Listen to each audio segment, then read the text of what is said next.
साहब कहते हैं जैसे चकमक पत्थर में आग होती है, तिल के अंदर तेल होता है, ऐसे ही तुम्हारा साईं तुम्हारे अंदर ही है, लेकिन तुम सोए हुए हो, तुम बेहोश हो, तुम मूर्छित हो, तुम्हें होश नहीं है। जब तक ये जीव माया मोह की नींद में सोया रहता है, तब तक स्वयं के भीतर क्या है, मैं कौन हूँ, संसार क्या है, परिवार क्या है, समाज क्या है, जगत क्या है, भगत क्या है, ठगत क्या है, ये सब ज्ञान होता ही नहीं। मैं अजर अमर अविनाशी शुद्ध बुद्ध चैतन्य स्वरूप ज्ञान स्वरूप निर्मल विमल शीतल शांत स्वरूप आत्मा रूपी परमात्मा हूँ। सभी शास्त्रों में भगवान के बारे में बताया गया है कि भगवान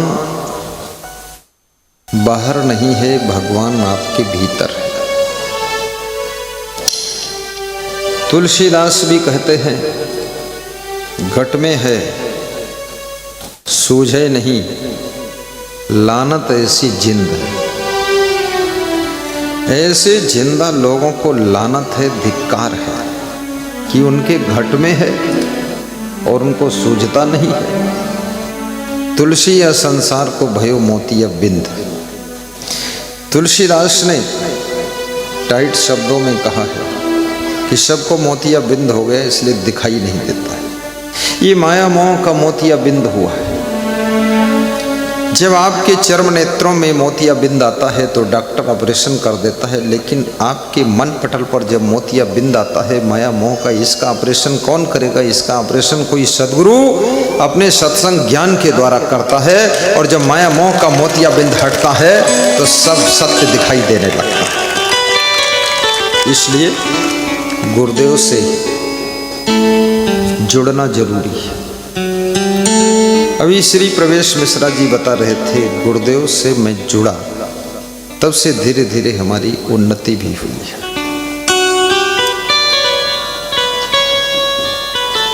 शांति भी मिलती है। मन कभी कभी संसार में बड़ा विचलित हो जाता है। सामाजिक दुख, पारिवारिक दुख, रिश्तेदारों से दुख, मित्रों से दुख, शत्रुओं से दुख, बेईमानों से दुख, दुख में दुख, कितना दुख, बहुत दुख। ये सब दुख में इंसान कभी कभी टूटता है।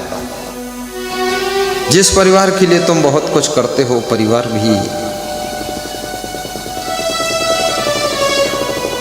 तुमको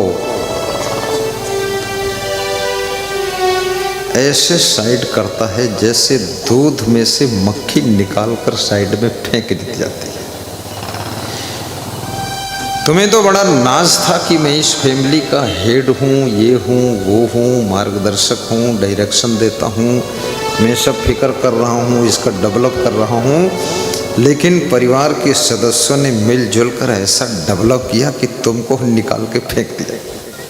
तुमसे कोई बोलता नहीं है, तुमसे कोई प्रेम करता नहीं है, तुमको कोई कुछ बताता भी नहीं है, तुम्हारी कोई सुनता भी नहीं है, तुमसे कुछ पूछता भी नहीं है। बड़ी समस्याएं खड़ी हो गई, मन में चोट लग जाती है। इसलिए जो बुद्धिमान लोग होते हैं वे अपने परिवार के जिम्मेदार लोगों से थोड़ा सा पूछ लेते हैं, सलाह कर लेते हैं। सलाह करने से ही उनका सम्मान हो जाता है, आदर हो जाता है। चर्चा कर देने से ही उनको संतुष्टि हो जाती है कि कम से कम हमसे पूछा तो, जिक्र तो किया है। तो ये भगवान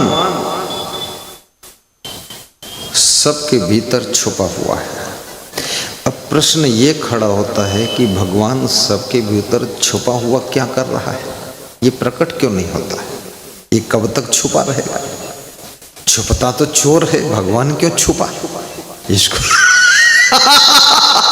इसको तो बाहर आना चाहिए। मैदान में इतना उपद्रव मचा हुआ, हिंदू मुस्लिम लड़ रहा है, यूक्रेन रशिया का युद्ध हो रहा है, इजराइल और हमास धम धमास हो रहा है, और लेबनान के सब हूती लड़ाके बदतमीजे लोग सब उपद्रव मचा रखे हैं, आतंकवादी। ये भगवान प्रकट हो जाए। प्रहलाद के समय में तो खंभा फोड़ कर निकला था, अब कुछ फोड़ने को ना बचा हो तो दीवार तोड़ कर निकले, या कुछ कहीं से निकले तो इतना उपद्रव, घर घर में मार पीट, कलह कलेश, बीमारी, रोग व्याधि, डॉक्टर, दवाई पानी, दुनिया भर का उपद्रव, एक्सीडेंट, प्रेसिडेंट, सब इतना झंझट, और भगवान अंदर छुपा हुआ है। अरे भाई अंदर से बाहर आओ, यहाँ सब गड़बड़ हो गए।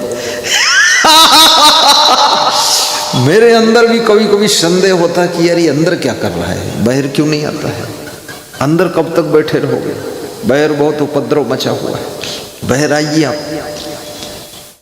तो भगवान, फिर बड़ी मजे की बात ये भी है कि सबके अंदर भगवान है, तो कितने भगवान हो गए, ये भी एक लफड़ा खड़ा हो गया।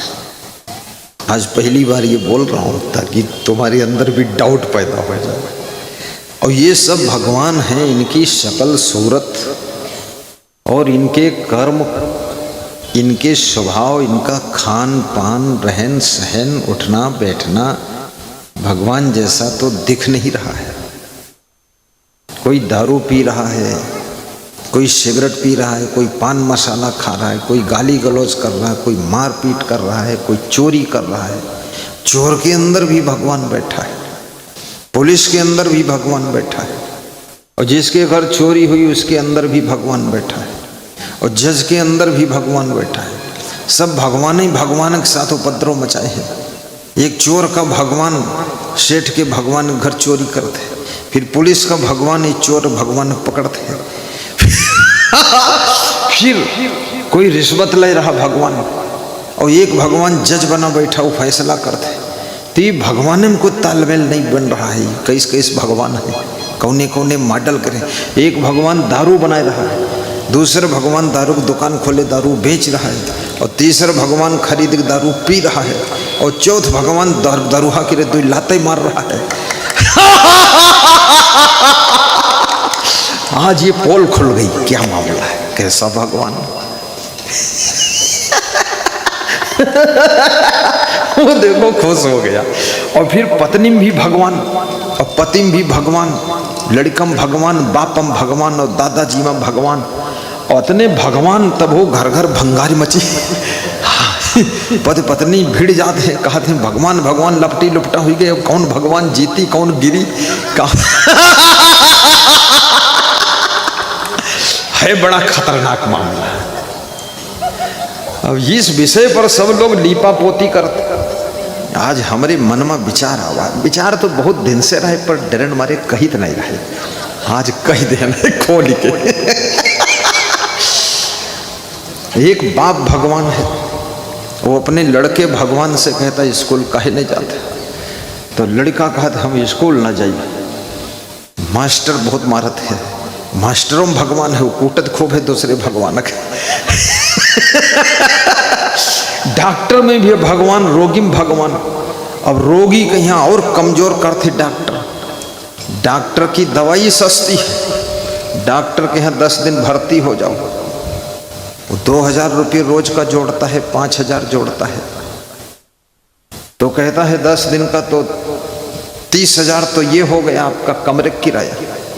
वारे भगवान, ऐसे ठगवा भगवान। अब वो मरीज कहीं फीस कत्ती भाई, कहीं फीस तो कमाई भाई, फीस 5000 है, तो कहीं कमरा किराया, कहीं 30,000। बोले और, तो कहीं और का दवाई ले हो 10,000 की, दवाई 10,000 की, फीस 5,000 की, और कमरा किराया 30,000। अरे ये होटल खोले हो कि दवाखाना खोले हो। एक डॉक्टर हमको मिला, बोला हमने हॉस्पिटल खोला, उसका नाम है गुरु शरण वर्मा, मानसिक विशेषज्ञ। तो बोले अस्पताल हम बंद कर दे, बड़ा खोले हम पूरे बंद कर दे। हम कहे बंद करो, कहे नहीं मैं ठगाई बहुत है। हम कहें एक भगवान दूसरे भगवान ठगत है, तो मैं का हर्ज है, सब भगवान ही भगवान निपट रहे। तो बोला सब कमीशन लगा हुआ है, देहात के डॉक्टर के यहाँ 30% दो और जहाँ जांच कराओ वहाँ फिर 20-30% दो। तो बोला हम अपनी पत्नी सलाह करने की झंझट करो बंद, कोई परसेंट देवे ना और क्लिनिक चलाई खाली, बस जो कोई आई दवा लिख दे भाई, दवा खाओ अपने घरे जाओ, यहाँ भर्ती हो की जरूरत है, जबरदस्ती भर्ती करो फिर वहाँ पैसा किरावा ले फादू, गुरु जी कमारा नहीं करी साथ में, हम बंद कर देना। बहुत बढ़िया, जय। अब ये भगवानों का खेल है, बड़ा खतरनाक भगवानों का खेल चल रहा है। और तुलसीदास भी कहते हैं घट में है, तुलसीदास तो इतना जोश हम कह रहे हैं घट में है, सूझे नहीं, खादा धरा होगा सूझत का नहीं, घटमा है। और घटमा सबके अलग अलग टाइप के भगवान बैठे, कोई घटमा तो ऐसा मूसर लेके बैठे भगवान, मारी धुंधु मचाई ऐसा झंझट खड़ा, कोई दारू पिए तो कोई जहर खा रहा, कोई आत्महत्या कर रस्सी में बांध के पंखा में लटकत है। ये कौन मॉडल के भगवान है? सब जहर वहार पियत हैं और मरत जरत हैं, दूसरे को मारत मर्डर करते हैं, लूटत पाटत हैं। मेरे को तो ये जो कहते हैं लोग ना, धर्म की परिभाषा लोगों को मालूम ही नहीं है, ना तो भक्ति की परिभाषा मालूम है। भक्ति और धर्म के नाम पर सिर्फ और सिर्फ लोग लड़ाइयाँ बहुत कर रहे हैं। कोई मंदिर तोड़ के उसके ऊपर मस्जिद बना रहा है, कोई मस्जिद तोड़ के उसके ऊपर बना रहा है। लगत है खुदा अल्लाह दोनों चुप बैठे हैं। अरे दोनों निकल पड़ो, कह दो भाई इतिर ना बनाओ, हम पहले से बैठे ना, अल्लाह है ना, तो ये भगवान वाले काहे हूँ हल्ला मचाते हो और कोई मंदिर तोड़ के ऊपर मस्जिद खड़ा करते तो अल्लाह भगवान समझौता कर लो कि यहाँ पहले से भगवान बोल दो हम बैठे न, तो अल्लाह से कही दो उनके अलग बैठे। और फिर ये भी गांधी कहते हैं ईश्वर अल्लाह तेरे नाम, कहते हैं दो ही नाम है बात ये कही है। इंग्लिश में है पोटैटो कहो और गुजराती में बटाका और हिंदी में आलू, लेकिन है या कई चीज। तो जब ईश्वर अल्लाह एक ही है तो मंदिर तोड़ के मस्जिद काहे बनाओ थे, और मस्जिद तोड़ के मंदिर काहे बनाओ थे, और जब घट में है तो ये मठ काहे बनाओ थे, ये मठ क्यों बनाओ थे, इतनी मस्जिदें क्यों बनाते। जब बिस्मिल्लाह रहमान रहीम और जब सबके दिल के भीतर बैठा है भगवान, तो ये बाहर देवालय खड़ी करे की जरूरत कौन है, झगड़क घर। तो भीतर वाले भगवान से परिचय नहीं और बाहर वाले भगवान में लड़ाई चल रही है, और सबके भीतर वाला भगवान बाहर वाले भगवान के लिए लड़ाई कर रहा है।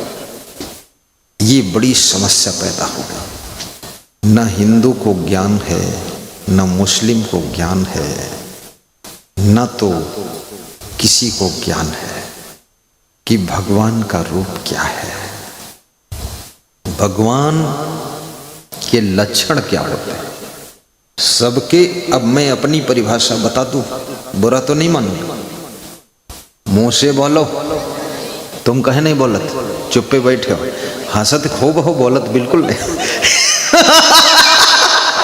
बोल देख चाहिए, बुरा न मानो, सही बात बताएंगे। देखिए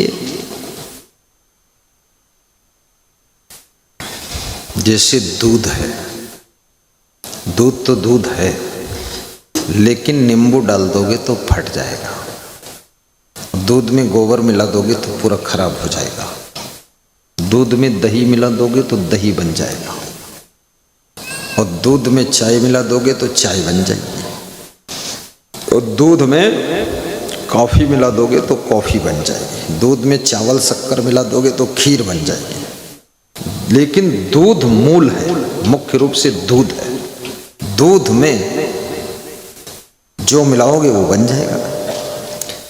अब ये सबके भीतर भगवान नहीं है, सबके भीतर केवल आत्मा है, केवल जीव है। लेकिन भगवान के लक्षण क्या है, जिसमें ये लक्षण है वो भगवान का रूप है। जैसे राम को भगवान माना गया, लेकिन शत्रुघ्न को भगवान नहीं माना गया। अब ये जरूर था उनके भाई थे तो साथ में मूर्ति उनकी लगाए दी कि न पूजा हो जाए, न तो भाई नाराज हो जाए कि तुम्हें पूजा करावत हम तुम्हारे साथ रही भाई न करें, तो तुन के यहाँ भागी जी कहूँ अयोध्या से ने प्रयागम गिरी जाए, तो उसका खड़ा कैले और आज्ञाकारी था, सीधा रहे, सेवक है भगवान का सेवक। तो भगवान के गुण क्या होते, लक्षण। कृपया शांति व्यवस्थापक लोग शांति व्यवस्था में रहें। ब्रजेश और हमारे मिलिट्री जवान पहुंच गए हैं, राजकुमार और महिपाल राउंड में रहें। बच्चे शोरगुल मचाएंगे तो उनके भीतर का भगवान शोरगुल मचाइए, हमारे भीतर का भगवान प्रवचन करी और इनके भीतर का भगवान प्रवचन सुनी। तो शोरगुल मैया सुनावे वाले भगवान और सुने वाले भगवान दोनों भगवान डिस्टर्ब हो जाए। हाँ, बच्चनम भगवान बैठा है, चोट्टा के अंदर भगवान बैठे, सबके भीतर बैठे, खाली बैठ रहा थे। अरे चोट्टक हाथ रोके दो भाई, चोरी न करे। तो पर दुखेन यो दुखी सुखो यश प्रश्रिया संसारे यस्मिन सह विज्ञेय साक्षात देव हरि स्वयं। पद्म पुराण में हरि भगवान की परिभाषा दी गई है, बड़ी मार्मिक परिभाषा है। पर दुखेन यो दुखी, जो दूसरे के दुख में द्रवित हो जाता है वो भगवान है, और दूसरों को जो दुख दे करके खुश होता है वो शैतान है, भगवान नहीं। भगवान की परिभाषा समझो आप। पर दुखेन यो दुखी सुखो यश परश्रिया, और जो दूसरों को सुखी देख करके प्रसन्न होता है, खुश होता है। किसी का अच्छा मकान देखकर खुश हुआ, अच्छी गाड़ी देखकर, अच्छी साड़ी देखकर, अच्छा परिवार देखकर, अच्छी व्यवस्था देखकर, अच्छी खेती बाड़ी लहलहाती हुई फसलें देखकर जो खुश होता है। मैं राजस्थान जाता हूँ, वहाँ का गेहूँ देखकर बहुत खुश होता हूँ, और सरसों बहुत अच्छी दिखती। हालांकि हमारा खेत नहीं वहाँ है, तो सिर्फ खेत है, खेत वाले को पता ही नहीं कौन गए, लेकिन गाड़ी से देखे थे वही हम खुश हो जाता है। ये भगवान का लक्षण है। और दूसरे खेत की अच्छी फसल देख ही वहाँ घुस गए, पावन से थोड़ा रौंद देना, ये शैतान का, ये शैतान है, यही राक्षस है। पर दुखेन यो दुखी सुखो यश परश्रिया, दूसरों के दुख को जो दूर करने का प्रयत्न करता है और दूसरों को सुख देने का जो प्रयत्न करता है, वो इस धरती पर साक्षात देव हरि स्वयं, वो हरि भगवान है, साक्षात भगवान है।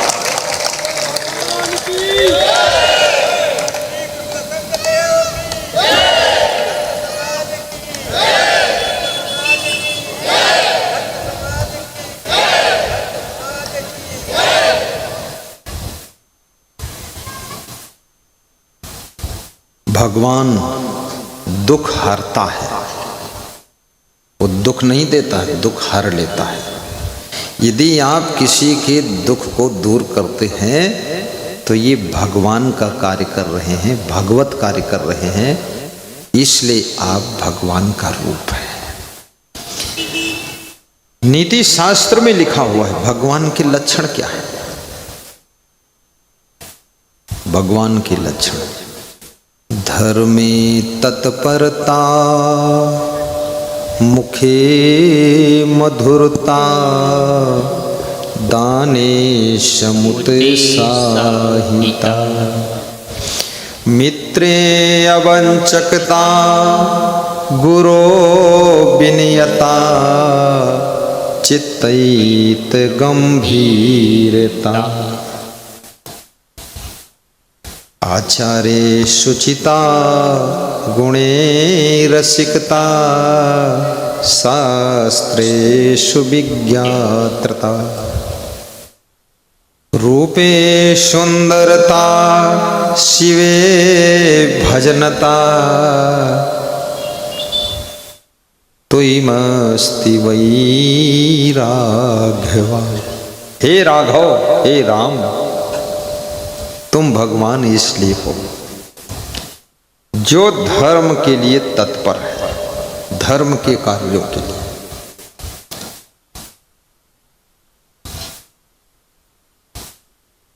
वो भगवान है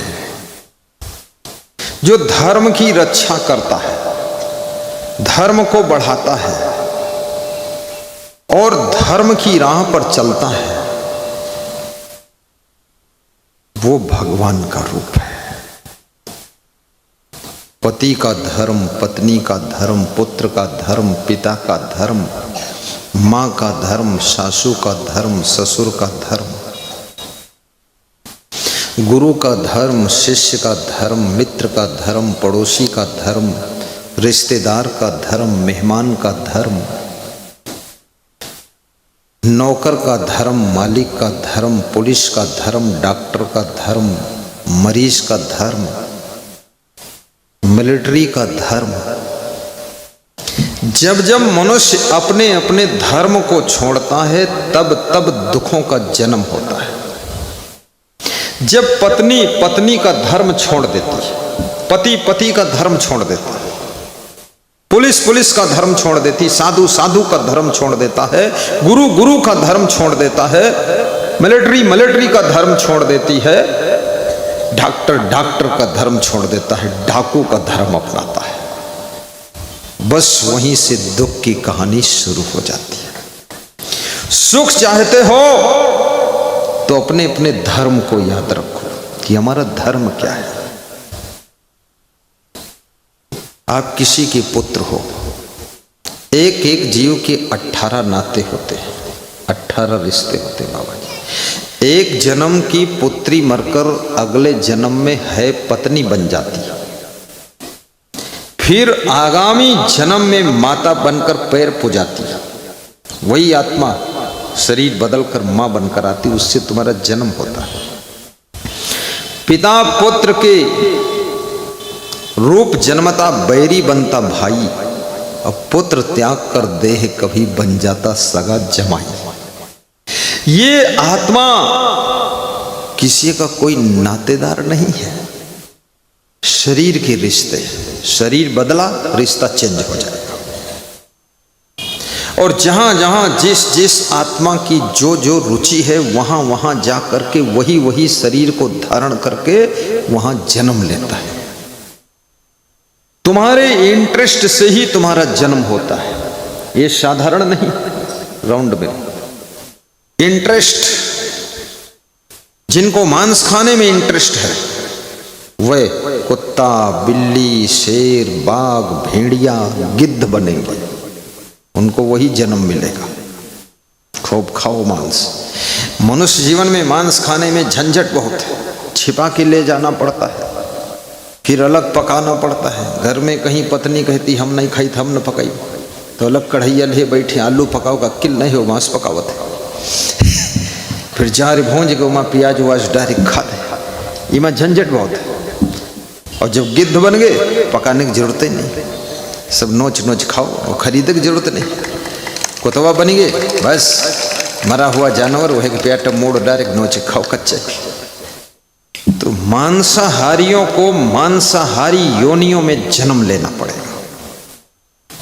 तुम्हारे खान पान की रुचि भी तुमको शरीर की सेटिंग कराएगी। इसलिए कृपया जो बेविचारी लोग हैं, डरात डरात बेविचार करते, लड़कियों डराते, लड़के डराते, आदमी डराते, मेहरुआ डराते, उनको जो है जहां बेविचार करने की सुविधा बहुत है, कहाँ पशु पक्षी उसी योनिम जन्म हुए।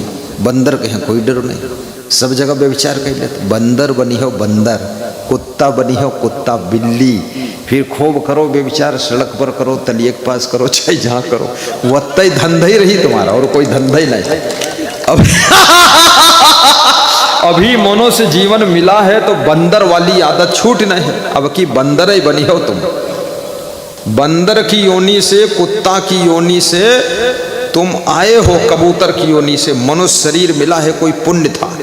अब बंदर बना छोड़े ना हो तो अब की बार फिर ट्रांसफर होई, फिर कुत्ता ही बनी हो तो ब्यार ब्यार आई हो है दुआरे पर कुं कुं कुं, तो दो लाते ही लोग मरी हैं। इसलिए अब ही सुधर जाओ। ये मत करो, नहीं उसी योनि में जन्म होगा, फिर मारे जाओगे, काटे जाओगे, कान कटेंगे, खोपड़ी कटेगी, सब कीड़ा पड़ेंगे, टेढ़ा टेढ़ा मुंह करके घूमोगे, कहीं न बैठने की जगह, न मच्छरदानी मिलेगी, न दूध दही घी, न प्रवचन सुन पई हो। और हमारे पाँव तो छुई न पई हो। अब ही छोए टाइम है तो छुई हो ना, ठीक है। उमा जब जई हो तो कुंकू करते ही हो कि तनी प्रसाद भी मिल जाइए। यहाँ प्रसाद कुछ नहीं, 2-4 लाते बड़ी लोग। इसलिए मनुष्य जीवन वाले कर्म करो, धर्म की राह पर चलो, पुत्र का धर्म निभाओ। किसी के पुत्र होकर माता पिता को दुखाना ये राक्षस का काम है, ये पुत्र का धर्म नहीं। माता पिता की आज्ञा मानो, हंसते हंसते स्कूल जाओ और इतनी पढ़ाई करो रगड़ मार के कि अच्छे अफसर बनो, योग्य बिजनेस करो, इतना सुंदर आचरण बनाओ कि तुम्हारे नाम से तुम्हारे पिता की पहचान हो। लोग कहें, तुम्हारे बाप से जब मिले तो कहें कि उनके पिताजी, न तुम्हारे पिता का कोई पता जानत है, न तुम्हारा पता जानत। बाप बेटा दोनों एक ही में लिखो। दुनिया में नाम भी कमाना चाहिए, नाम से बहुत काम होता है। अभी अगर नाम से फोन आ जाए उतने में तो काम हो जाता। कोई बोल दे प्रधानमंत्री के यहां से फोन आया, किसी एसपी के पास प्रधानमंत्री के मंत्रालय से फोन आ जाए, एसपी को इतनी खुशी होगी कि अरे प्रधानमंत्री के यहाँ से, वो 50 लोगों को बताएगा मुझ फोन आवा। और तुम्हारे पास अगर फोन आ जाए मुख्यमंत्री क्या, अरे तुम तो गाना गई हो महीना खाओ कि मुख्यमंत्री के यहाँ से फोन आवा, तुम समझत का हम का। तो ये नाम का बड़ा प्रभाव होता है। इस नाम किसका होता है? जो व्यक्ति कोई महान काम करता उसी का नाम होता है, अन्यथा बदनाम हो जाता है। किसी के माता पिता बनो, समय पर बच्चों का बंटवारा कर दो। कितने माता पिता बच्चों को मूर्ख समझते हैं और माता पिता स्वयं मूर्ख है। समय पर उनका बंटवारा कर दो, उनकी प्रॉपर्टी अलग कर दो, किसी को कम ज़्यादा मत करो, अपने हिसाब से सबको दे दो और सबको बोल दो खूब करोड़पति बनो, संघपति बनो, अरबपति बनो, पत्नीपति बनो, पति पति बनते चले जाओ। ये तुम्हारा प्लाट, ये तुम्हारा प्लाट, जो करो सो करो, उन्नति करो, मैं बूढ़ा हो गया, मेरे बस का कुछ नहीं।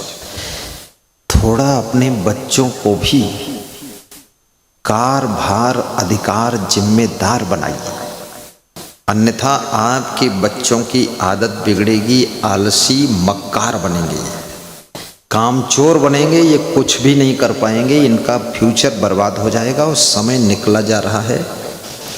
जिंदगी में अगर आपकी उम्र 80 वर्ष है तो 40 वर्ष तो रात के चले गए, तो बचे 40, और 40 में 10 वर्ष बचपन के चले गए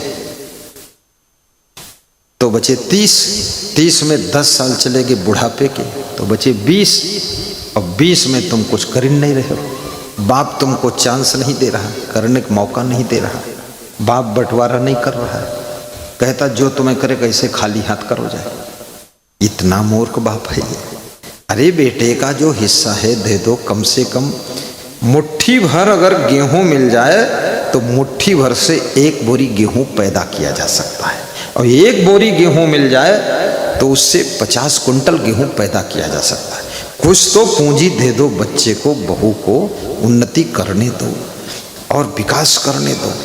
अगर बच्चा शराब पीता है तो उसके नाम मत कराओ, पोतक नाम करा दो, बेच ही ना पाए।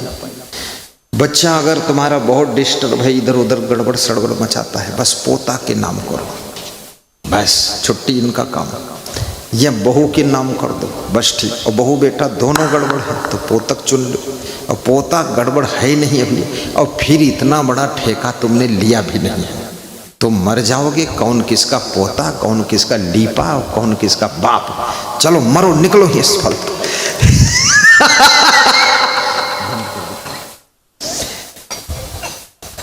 और कोई व्यक्ति, सबको अपनी अपनी चिंता है, सबको फिक्र है, इस दुनिया के अंदर बहुत गड़बड़ भी कोई नहीं कर सकता है।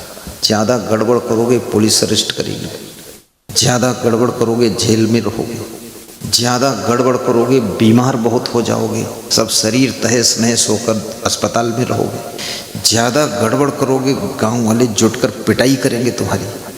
ज़्यादा गड़बड़ करने वाले लोगों की ठोकाई पिटाई भी बहुत होती है, इसलिए थोड़ा चांस दीजिए। पिता का धर्म निभाइए, माँ का भी धर्म निभाइए। अपने बच्चों से इतना ज़्यादा नाराज मत हो, थोड़ा दया माया रखो उनके ऊपर। बहन का भी धर्म निभाइए, प्रेम से भाई के साथ में बर्ताव कीजिए। भाई का धर्म निभाओ, भाई बनकर भाई के दुश्मन मत बनो। और तुम्हारे घर में जो बुद्धिमान है, जो घर का मालिक है, मालिक को भी मालिक का धर्म निभाना चाहिए, नौकर को नौकर का धर्म निभाना चाहिए।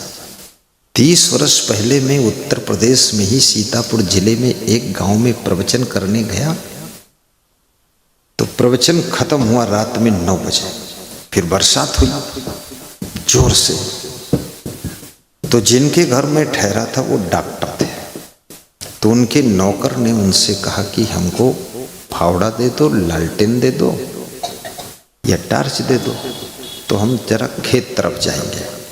तो डॉक्टर जो मालिक था वो बोला, चुप्पे 100 पानी बरसा है, कीचड़ है, वहाँ क्या तुम खा लीजिए। बोला पानी बरसा है, बरस रहा है, हम झिल्ली ओढ़े ओढ़े मेड़ बांध देंगे तो खेत में पानी भरा रही नहीं बही जाई। और कल तुम कहियो इंजन लगाओ तो हमें घसीट ले जाए पड़ी, और तुम्हारा डीजल फूकी। मालिक हुई के बुद्धि नहीं रखा, हमका जाए दो। तो मालिक हंसा, हम भी खड़े थे, तो हमने कहा ये कौन है? कहीं है तो नौकर, लेकिन ये मालिक तना बतलाते। बोले ये बहुत होशियार है। और रात में गया 10 बजे और 12 बजे रात तक मेड़ बांध के पानी रोक लिया, और सवेरे जुताई करके धान की रुपाई शुरू कर दिया। ये नौकर भी यदि वफादार है तो मालिक का नुकसान होते होते बच सकता है, और मालिक यदि वफादार है तो नौकर के घर के दुख भी दूर हो सकते हैं। वफादारी सबके अंदर होना चाहिए, वफादारी जहां पर है वहां पर सबकी सुरक्षा होती है। बोलिए सदगुरु भगवान की जय। वफादार पति बनो, वफादार पत्नी बनो, वफादार गुरु बनो, वफादार माता पिता बनो, वफादार मित्र बनो। तो धर्मे तत्परता, अपने अपने धर्म के लिए तत्पर रहो कि मेरा धर्म क्या बनता है। जब पांडवों ने तांडव वन में इंद्रप्रस्थ बनाया तो पांडवों ने श्री कृष्ण भगवान से पूछा कि हे भगवान, कौरवों को न्योता दूं कि ना दूं, क्योंकि उनसे हमारी दुश्मनी हो गई है और लड़ाई है।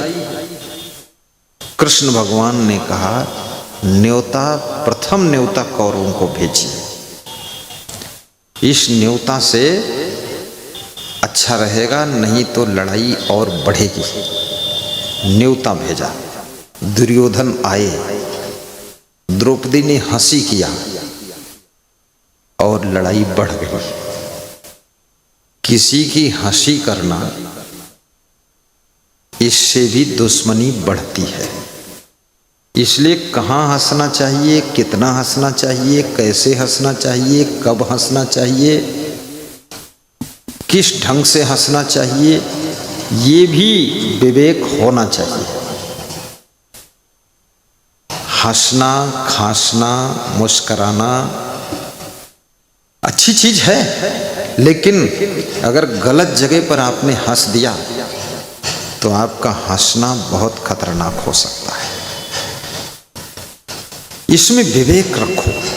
द्रौपदी ने किसी को कुछ बोलना है, द्रौपदी ने बोल दिया, अंधे के अंधे होते। बस बुलाया गया था कि लड़ाई को शांत हो जाएगी, द्रौपदी ने आग में पेट्रोल डाल दिया। इसलिए घर घर में लेडीजों को भी सावधान रहना चाहिए, जबान पर कंट्रोल रखो। बहुत मुश्किलें खड़ी हो सकती है, रिश्ते टूट सकते हैं। तो धर्मे तत्परता मुखे मधुरता, जिसकी मृदु वाणी है, दाने समुत्साहिता है, जो उत्साह पूर्वक दान करता है। ये भगवान का गुण है, दान करना। दान करना बहुत कठिन है, वही दान कर पाता है जिसके पास में बहुत विवेक, समझदारी और त्याग होता है। अन्यथा लोग दारू में हजारों रुपये खर्च कर देंगे लेकिन 100 रुपये दान नहीं कर पाएंगे। और दान करने से दारू जैसी आदतें भी छूटती हैं, क्योंकि दान तब करोगे जब गुरु जी से प्रेम होगा, और प्रेम होगा तो दारू छूटेगी जरूर आपकी, और दारू छूटेगी तो 500 रुपये रोज बचेंगे, 15,000 महीना बचेंगे, 1,80,000 साल में बचेगा। और गुरु को दान कितना दिया? 2-4 हज़ार दिया, बचत कितना हुई? 2 लाख की हुई। इसलिए गुरु भक्ति करना चाहिए और दान भी करना चाहिए। अभी आपने देखा होगा नित्य दान का डिब्बा लेकर के बहुत से भक्त आए थे, अपने अपने दान की वर्षा किया है। ये लोग कोई करोड़पति नहीं है, सब मध्यम लोग हैं, लेकिन गुरु से प्रेम हो गया। नित्य दान करने से घर में बरकत होती है, दरिद्र दूर होता है, मनोकामना पूर्ण होती है और घर में शांति भी आती है, और गुरु के प्रति श्रद्धा बढ़ती है, और उस राशि से धर्म प्रचार होता है तो पुण्य भी प्राप्त होता है। इसलिए नित्य दानी बनो, नित्य ज्ञानी बनो, नित्य ज्ञान सुनो, और नित्य ध्यानी बनो, नित्य गुरु का ध्यान करो। ध्यान का कोई फार्मूला मालूम है कि नहीं मालूम, इससे कोई मतलब नहीं। आंखें मूंद के बैठो बस। तुम ये बस बोल दो कि मैं ध्यान करने जा रहा हूं, बस इतना बोलोगे, तुम्हारा मन जो है ना वो संकुचित होने लगेगा, संपुट लेगा, बाहर से इकट्ठा होगा आपके पास में जो बिखरा हुआ है, और आपके मन को बड़ी शांति मिलेगी।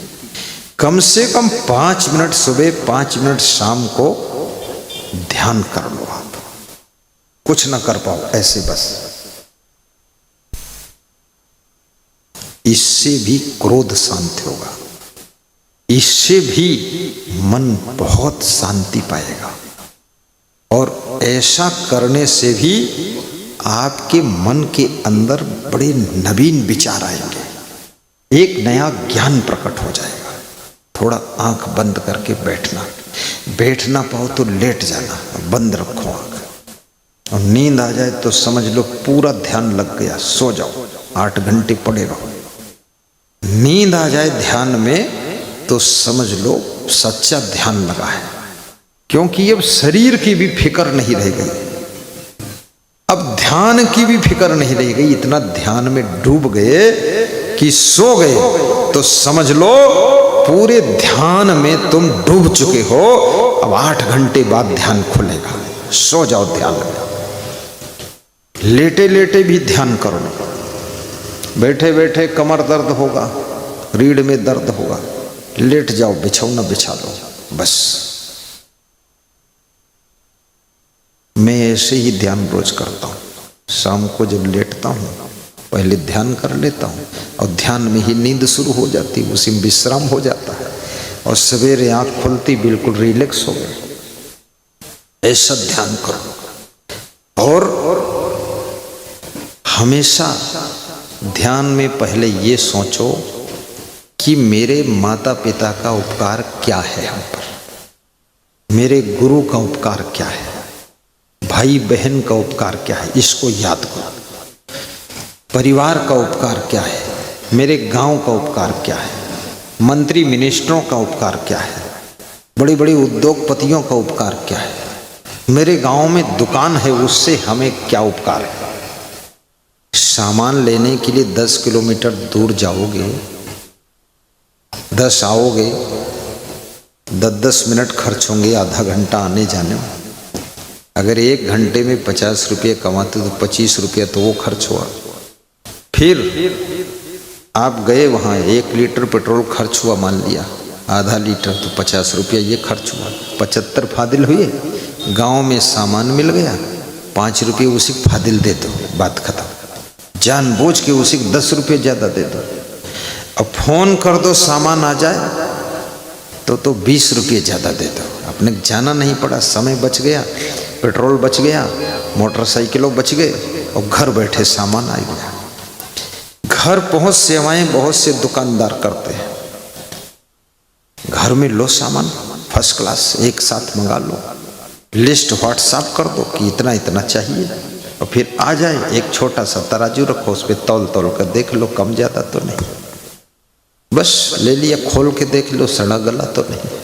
तुम्हारा टाइम थोड़े बर्बाद होते हैं, उनका आदमी छोड़े आवा है, उसका टाइम बिगड़ते। ज़्यादा खोलो अपन देख लो। और जो दुकान बुद्धिमान है दुकानदार, वो कभी सड़ा गला देगा नहीं, 1 ग्राम कम नहीं देगा। वो इतना विश्वास को जीतने वाला ही बिजनेस में, जिंदगी में, दुनिया में, परिवार में सफल होता है। जो विश्वास मत को जीत नहीं पाता है वो प्रधानमंत्री और मुख्यमंत्री भी नहीं बन पाता है। विश्वास जीतो, ग्राहक का विश्वास जीतो। धर्मे तत्परता, मुखे मधुरता, दाने समुत्साहिता, मित्रे अवंचकता। जो मित्रों को ठगता नहीं है, मित्रों से ईमानदारी का व्यवहार करता है, वो भगवान का गुण है। गुरु विनयता, जो अपने से बड़ों से विनम्रता से व्यवहार बर्ताव करता है। चित्तित गंभीरता, जिसका चित्त चंचल नहीं है, चित्त शांत है, वो भगवान का गुण है। और आचार्य शुचिता, जिसके आचरण पवित्र है। गुणे रसिकता, नए नए गुण सीखने में जिसको रुचि है, ये भगवान का लक्षण है। शास्त्रेश विज्ञात्रता, जो स्वाध्याय भी करता है, धर्म शास्त्रों को पढ़ता भी, अध्ययन करता है। शास्त्रेश विज्ञात्रता।